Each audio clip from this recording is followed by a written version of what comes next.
Sa number 3, 32% sa katubuhan sa isla ng Negros ang ginreport apektado sa RSSI. Sa sitwasyon ng infestation, ini ang isa ka seryoso nga bagay sunod sa SRA. Probinsya magapabilin sa state of calamity ang diri. Tigaan nga nagsapo ng UNIFED SRA sa guniang panalawigan sa Negros Occidental ka Governor Eugenio Jose Lacson para italakay ang pagpangatake ng RSSI sa katubuhan sa 76,607 ka ektarya sa katubuhan nga ginreport na apektuhan sa RSSI sa isla. 13,797 hectares diri ang na-validate na sa SRA.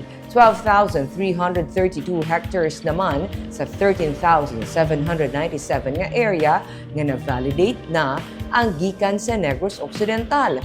Kung hindi matap na o kung makapatuman sang gilayon nga tikang para mapunggan ang kahalitan, suno kay SRA Administrator Pablo Luis Escona, dako ang ginalantaw mangin epekto sini sa national sugar production. Patag niya, kung magdubo ang sugar production sa Negros sa 30%, equivalent ini sa 19% man nga drop sa national production. Labi na nga 64% sa national production ang gikan sa Negros. 17.5 billion pesos na ginalantaw losses o kung lost opportunity sa 30% nga drop sa sugar production sa Negros bangod sa RSSI.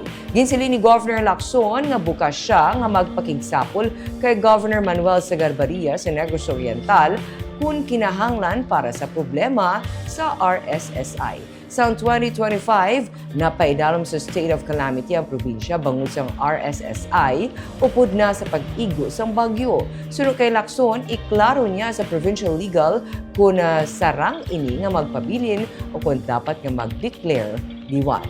Sa pihak na bahin, may 206.4 million pesos nga napagwa